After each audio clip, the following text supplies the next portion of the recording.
Hi everybody, this is Mr. Alqamoussi, and today we're going to be talking about the differences between figurative and literal language. So let's begin first with language in general. We all use language all day, every day. When we're reading language. When we're writing language. And when we're speaking or texting, we're also using language to communicate with our friends. And whether we realize it or not, we use language in a lot of different and a lot of creative ways. And that's what literal and figurative language are. They're categories of the way we use language. So let's take a look at some of the differences.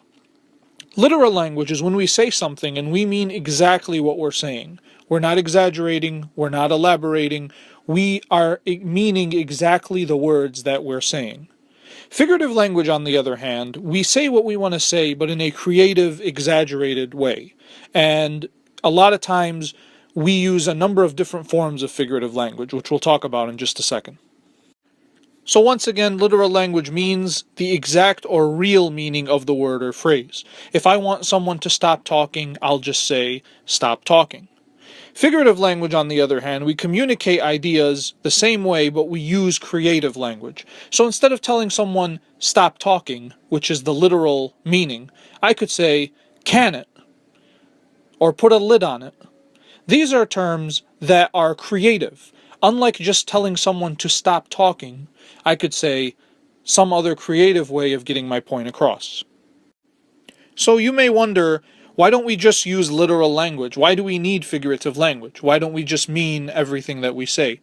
Well, the thing about language is it's a creative process, and if we all talked literally all the time, language would be pretty boring.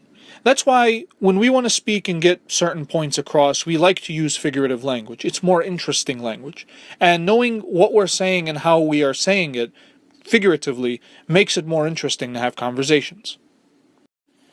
Figurative language does a lot of things that literal language can't do. One of the things is that instead of telling you what to do, it creates an image in your mind, and often it can send messages more clearly or more interestingly, or in ways that are more memorable to you. Another thing that it does is it uses exaggerations and compares things so that you're better able to understand what the person is saying. This makes the things we say more memorable, more funny, more scary, more shocking, and basically adds emotional effects to what we're trying to say. So let's take this example. I'm so hungry I could eat a cow. Now, if we look at this literally, as an example of literal language, we all know that no one is able to actually eat a cow. No one can actually finish a whole cow just because they're hungry. But when someone says, I'm so hungry I could eat a cow, and they mean it figuratively, we know that they mean that they're just really, really hungry.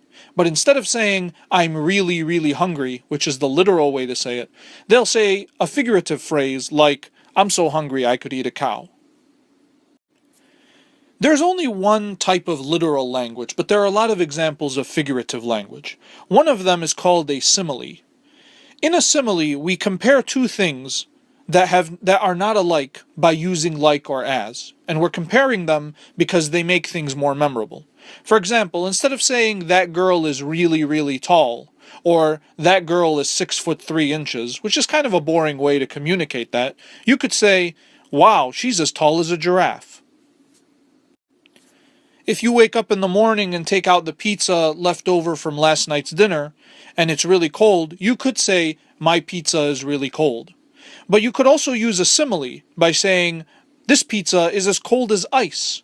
Now we all know no pizza is really cold as ice, but this simile is a more creative, interesting, emotional way of putting forth what you're trying to say. The same goes for this example here. My dog is as smelly as dirty socks. You could say, my dog gives off a bad smell, but that's kind of boring and not very memorable. But if you compare your dog to something really nasty, like dirty socks, it's more interesting to say, it's more interesting for the listener, and it's creative and memorable. It's an interesting way to put language together. My dog is as smelly as dirty socks. You mean that figuratively, not literally. Metaphors are another example of figurative language. Just like similes, they compare two or more things.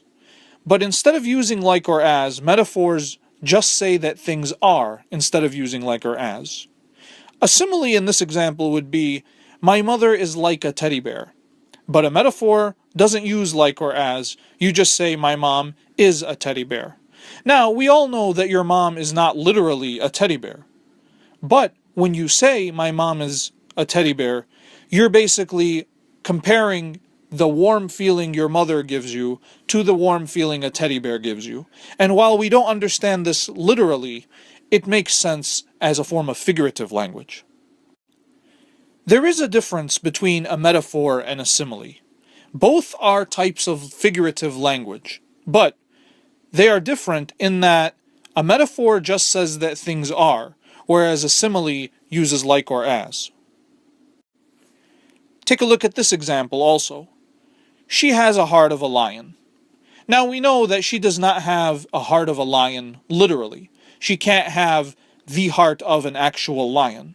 But when we say someone has the heart of a lion, we all understand that figuratively it means she's very brave or very strong. Here's another example of figurative language used in a Comcast commercial. We all know the phrase couch potato. But when you actually put a potato on a couch, you're making fun of the figurative phrase couch potato by making it literal. We all know that a couch potato isn't a real potato laying on a real couch. So when they put this image for their advertisement, Comcast is trying to show us that they're using the figurative phrase couch potato literally. They're making fun of figurative language. I'm so hungry I could eat a horse is another statement of figurative language. But we all know that no one can actually sit down and eat a horse. If you thought about it literally, this is what it would look like. But of course this is ridiculous. So we know that this phrase is being used as a form of figurative language. So just to summarize, we can now see that there are two distinct types of language. Literal language is to say what you want to say exactly as you want to say it without exaggerations. In figurative language, you're using more creative, emotional, and exaggerated ways of saying what you're trying to say. Things like similes and metaphors are examples of figurative language, and they help to make language more interesting, more memorable, and more fun.